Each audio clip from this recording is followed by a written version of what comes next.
नमस्कार दोस्तों, आज हम बात करने वाले हैं कि जब आप देख रहे हो कि आज के टाइम में मार्केट लगातार गिरता नीचे नजर आ रहा है आपको, तो जो नए इन्वेस्टर हैं या जो इन्वेस्टमेंट कर रहे हैं म्यूचुअल फंड में, ज्यादातर जो लोग उनको पता नहीं मार्केट के बारे में और उनको सबसे ज्यादा डर यही सता रहा है कि हमने पैसे तो इन्वेस्टमेंट कर दिए, कहीं मेरे पैसे डूब तो नहीं जाए। तो इन्हीं सभी सवालों का जवाब आज हम इस वीडियो में कवर करने वाले हैं और आपका एक जो डर बना हुआ है उसको आज हम दूर करने वाले हैं। इन सब चीजों को हम समझेंगे, उससे आपका जो मन में जो भय बना हुआ है वो दूर हो जाएगा। तो बात करते हैं और लास्ट में मैं वीडियो के अंत में आपको एक बहुत ही जबरदस्त एडवाइस देने वाला हूं, जिसको देखकर तो आपका और भी जो लॉस है वो होने से बच जाएंगे। यानी जो नए इन्वेस्ट हैं करने वाले हैं और जो उनको जो भय बना हुआ है और वो चाह रहे हैं कि मेरा पैसा मैं विड्रॉ कर लूं, तो उनको एक सही एडवाइस लास्ट में मैं बताऊंगा जहां से उनका बड़ा लॉस होने से वो बच सकते हैं। तो बात करते हैं आज के वीडियो में, जब मार्केट गिर रहा है तो हम वेल्थ कैसे बना सकते हैं। ऐसे गिरते हुए मार्केट में तो हमें क्या करना होगा। हमारा टॉपिक भी है मार्केट गिरने के बाद भी हम वेल्थ कैसे बनाएं। यानी मार्केट लगातार कंटिन्यू गिर रहा है तो हमें क्या करें कि ऐसा हम वेल्थ बना सके। तो पहले मार्केट के बारे में चर्चा कर लेते हैं कि मार्केट कब कब गिरा है, तो उसका क्या इफेक्ट हुआ है और हमें क्या करना चाहिए। सबसे पहले बात करते हैं जब 1973 की, तब मार्केट गिरा था 48%। ये बताने का मेरा एक उद्देश्य है कि आप ये चीज समझ पाएंगे कि आप 1973 में देखोगे 48% मार्केट गिरा, उसके बाद में आप देखोगे 1980 में 27% मार्केट गिरा और 1987 में 34% मार्केट गिरा। अब आप सोच रहे होंगे कि ये तो सिर्फ बता रहे मार्केट गिरा गिरा, पर मतलब क्या हुआ इसका। तो हम यहां समझ रहे हैं कि हमें जो सेंसेक्स डेटा यहां से मिला है मेरे को, जिससे हम बात करने वाले हैं कि 1987 में जो बीएसई सेंसेक्स था, बॉम्बे स्टॉक एक्सचेंज सेंसेक्स था, वो 498 अंक पर था। 498 अंक पर था 1987 में और वहां पर 34% मार्केट गिर गया था। गिरने के बाद आप देखोगे कि 1990 में 20% फिर से मार्केट गिरा, परंतु सेंसेक्स बढ़कर हो गया था 1048 अंक पर आ गया था। यानी इतनी ग्रोथ हो चुकी थी, यानी 34% गिरने के बाद भी मार्केट 1048 अंक पर आ गया। तो हमें इतना लॉस होने के बाद भी हमें प्रॉफिट यहां देखने को मिला है। ऐसे ही अगर 1990 में 20% गिरा, जब मार्केट 1084 अंक यानी सेंसेक्स पे था ये गिरने, और फिर हम देखेंगे कि 2000 में यह 50% गिरा था, तो यहां से बढ़कर मार्केट 4900 अंक पर आ गया था। 20% लॉस होने के बाद में जो कवर किया मार्केट ने और जो हमें ग्रोथ देखने को मिली है वो 39 यानी 1000 से और 4900 अंक पर आ गया था। जब 4900 अंक पर सेंसेक्स मार्केट था, तब यहां पर हमें 50% की गिरावट और देखने को मिली थी। यानी यहां से हमें मार्केट गिरता हुआ नजर आया। फिर हम 2008 की बात करते हैं। लगभग सबसे ज्यादा गिरावट हमें देखने को मिली है 2008 में, जिसको आपने सुना होगा कि आर्थिक मंदी आ गई थी विश्व में। वो आर्थिक मंदी का असर था 2008 वाला, जहां पर 56% मार्केट गिर गया था। और उस टाइम में जब मार्केट गिरा तो 10 यानी जो सेंसेक्स था वो 10,000 के आसपास था।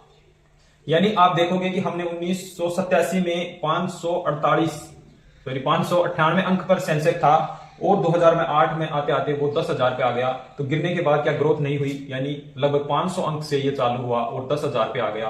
तो इतनी हमारी ग्रोथ हुई, यानी पैसा हमारा रिकवर यहां पर हो गया आसानी से। तो ये मार्केट का एक सिस्टम है, इसमें ये सिस्टम ऊपर नीचे चलता रहता है। तो आप देखोगे कि 2020 में फिर से मार्केट, यानी आपने देखा होगा कि कोरोना के टाइम में मार्केट गिरा था लगभग 34%। तो 10,000 से और 29,900 पर यह सेंसेक्स आ चुका था, यानी फिर से गिरने के बाद रिकवर करके 29,000 पे आ गया। ऐसे ही अब जब मार्केट की बात करते हैं 2024 में, जब लोकसभा के चुनाव थे, जब हमारे जो प्रधानमंत्री बने थे वो लोकसभा के चुनाव थे, जब रिजल्ट आया तो मार्केट 8% गिर गया था। तब सेंसेक्स था 72,000 पर। तो वहां से गिरावट होने के बाद में सेंसेक्स फिर ग्रो हुआ और 2024 लास्ट आपने देखा होगा कि अक्टूबर के महीने में, अक्टूबर से मान लीजिए सितंबर के महीने में लगभग हाईएस्ट था कि 85,800 पर सेंसेक्स पहुंच चुका था। यानी यहां से ग्रो करके 85,000 पर आ गया था। तो ये मार्केट चलता रहता है और आज मार्केट 85,000 से फिर से 77,000 पर आ चुका है। जब हम वीडियो बना रहे हैं तब 77,000 पर मार्केट चल रहा है, जो सेंसेक्स मार्केट है। तो हमें ये सारी चीज बताने का मतलब है कि आप डरिए मत, मार्केट में उतार चढ़ाव चलता रहता है। कि 85,000 77 आ गया तो 77 से फिर आने वाले टाइम में ये ग्रो होने वाला है और मार्केट फिर से बढ़ जाएगा। तो यहां पर डरने की बात नहीं, यहां भी मार्केट 9 से 10% गिर चुका है। अभी जो फिलहाल का पैसा है वो लोगों का यहां पर डाउन दिख रहा है, सभी को रेड कलर में दिख रहा होगा। ये सारी चीज बताने का एक ही था कि जैसे 72,000 से 85,000 पे आया, तो अब 85 से वापस 77 पे आ गया है ये जो गिरावट के कारण। पर 77 से फिर ये वापस ग्रो होने वाला है और ये फिर से आपका पैसा यहाँ पर बनता हुआ आपको नजर आएगा।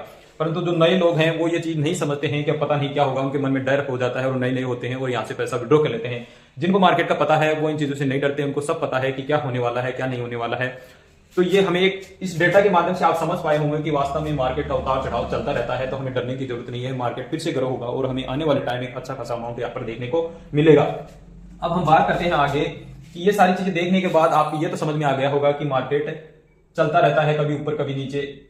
तो जो मैंने बात की थी कि आप मार्केट में बने रहिए, अगर मार्केट से आप बाहर हो जाओगे, एग्जिट हो जाओगे और आपको लॉस हो रहा है तो वो लॉस कवर नहीं हो पाएगा। इसके साथ ही मैं आपको एक छोटी सी एडवाइस और देना चाहूंगा कि अगर आप नए इन्वेस्टर हो या अभी आपने हाल ही में किसी एनएफओ में इन्वेस्टमेंट किया है, कोई नया एनएफओ आया है या म्यूचुअल फंड में डायरेक्ट किसी फंड में आपने पैसे लगाए हैं, मान लीजिए आपने 1 लाख रुपए लगाए, 1 लाख रुपए आपने लगाए हैं अभी, मान लीजिए 1 लाख रुपए, और अभी मार्केट 9 से 10% गिर चुका है और आप डर के मारे मान लीजिए आपका 10,000 रुपए हैं वो माइनस हो गए हैं, 10,000 रुपए आपके यहां पर माइनस हो गए हैं, यानी आपका पैसा बचा है मान लीजिए 90,000, और आप सोच रहे हो कि मेरा पैसा 10,000 माइनस हो गया, मूलधन में से मेरे को प्रॉफिट कैसे हुआ। तो डर के मारे आप यहां से पैसा एग्जिट कर लोगे तो आपको और भी ज्यादा नुकसान हो जाएगा। क्या क्या नुकसान होने वाला है? सबसे पहले तो 10,000 ये माइनस चले जाएंगे।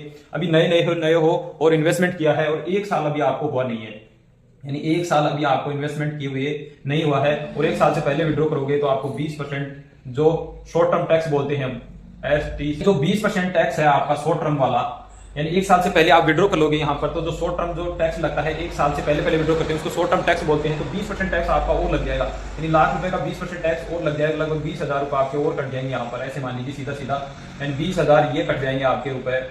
और जो एग्जिट लोड है आपका, जो एग्जिट लोड है जो लगता है आपका, मान लीजिए अभी हाल ही में आपने इन्वेस्टमेंट किया, कई साल का भी लेते हैं, 15 का महीना 20 दिन का, अलग अलग फंड का अलग अलग सिस्टम होता है। अगर एग्जिट लोड है आपका 1% तो 1% ये लग जाएगा, इसलिए आपको यहाँ पर बहुत ज्यादा नुकसान हो सकता है। इसलिए अपने पैसे को जैसा है वहीं छोड़ दीजिए और आप धैर्य बना के इंतजार करिए कि मेरा पैसा कब ग्रो होगा, या विड्रॉ ही करना चाहते हैं तो उसके बाद में कर लीजिए, पहले मत करिए, नहीं तो आपको एक बड़ा नुकसान होने से यहाँ पर कोई नहीं रोक पाएगा।